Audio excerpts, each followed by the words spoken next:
Today, we're going to dig into an idea that sounds, well, kind of backwards at first. Agonistics. We're going to explore how political conflict, the very thing we're always told to avoid, might just be the one thing that can save democracy.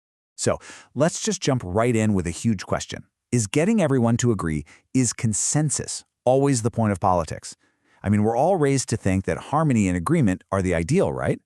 But what if that's not just wrong, but actually dangerous? In most political science, conflict is treated like a system failure, a breakdown. But the political theorist Chantal Mouffe, she flips that idea completely on its head. For her, real, passionate conflict isn't a bug in the system. It's the most important feature. It's the engine of a healthy democracy. All right, so to really get what she's saying, we have to start by looking at what she calls the problem with consensus. Why is our constant search for agreement actually a bad thing?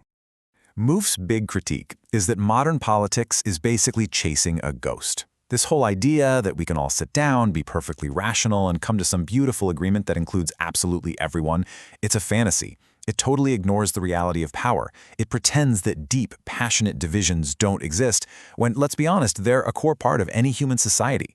Every political order creates an us and a them. There's just no way around it. So to lay the groundwork for her argument, Mouffe makes this really critical distinction.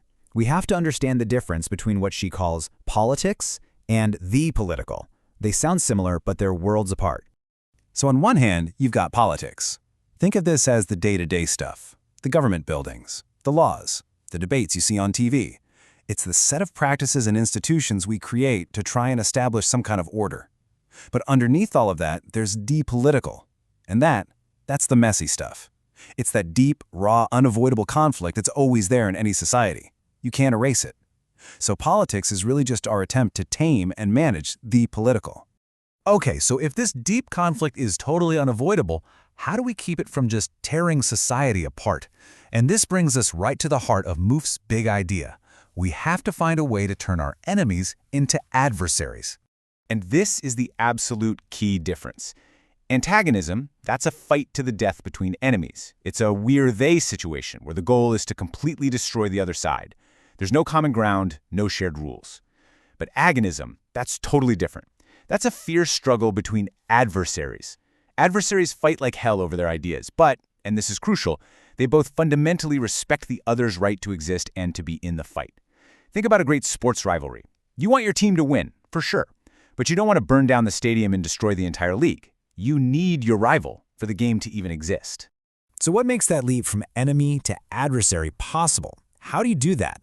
It comes down to what Mouffe calls a conflictual consensus. This sounds like a contradiction, but think about it. Two different political parties might both say they believe in liberty, but they have completely different passionately held ideas about what that word even means. Does it mean freedom from government oversight, or does it mean freedom from economic hardship? They agree on the value, but they're in a fierce conflict over its meaning. That shared agreement on the basic principles of the game, like liberty and equality, is the common ground that allows a democratic fight to happen. All right, so this framework makes sense inside one country. But what happens when we zoom out? Let's see how this whole idea of agonism applies to the messy, complicated world of global politics. On the world stage, Mouffe argues against this idea of a universe, a single universal way for the world to be, which usually just means the Western liberal model. Instead, she argues for a pluriverse, a world with many poles, many different major powers and legitimate ways of life. The goal isn't to make everyone the same. It's to create a world where different civilizations can exist as powerful, legitimate adversaries who can argue and compete without trying to wipe each other out. You can even apply this to something like the European Union. From this point of view, the goal shouldn't be to create one giant European superstate that washes away all the unique national identities. No, the idea would be to build a demoiocracy, a union of distinct peoples, or demoi. It's a model that respects and even celebrates the national and regional differences because that's where the political energy comes from. It's not a problem you need to solve. Okay, so if you're someone who wants to see radical change in society, a protester, an activist, what does this theory mean for you? Well, Mouffe basically lays out two very different ways you could go about it. So one path is what some other thinkers call the strategy of exodus. The idea here is pretty simple. Just leave. You withdraw from the state, you defect from its institutions, and you try to build a totally new, pure democracy completely outside of the existing system. You just wash your hands of the whole thing. But that raises a really important question, doesn't it? If you just walk away from the system, can you ever really, truly change it? And for Mouffe, the answer to that is a hard no. She argues for the opposite, a strategy of engagement with institutions. She calls it a war of position. You don't abandon the system, you fight within it. You struggle to take over its institutions, the courts, the schools, the government, and transform them from the inside out to build a new order. You don't desert the battlefield, you try to capture it. So this brings us full circle. We're back to that core, counterintuitive idea that this kind of managed, passionate conflict is not the enemy of democracy. It's the very heart of it. See, the whole point of a good democracy isn't to get rid of passion and conflict. It's not about forcing everyone into some kind of bland, rational agreement. Because when you try to do that, you either get apathy, where nobody cares, or you push that conflict underground, where it becomes violent and destructive. The real job of democracy is to grab hold of those powerful human passions, to harness them, and to give them a stage where they can fight it out productively. There's this quote from the poet William Blake that Mouffe uses, and it just perfectly captures the whole spirit of agonism.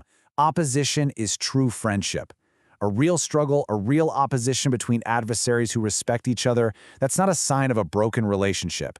It's the sign of a real, deep, and truly alive one. And so that really leaves us with one final, and maybe one of the most important questions for our time. When you look at how divided and angry our own politics are today, what would it actually take? How do we start that incredibly difficult work of turning the people we see as our enemies back into adversaries we can fight with, respectfully, within the bounds of democracy?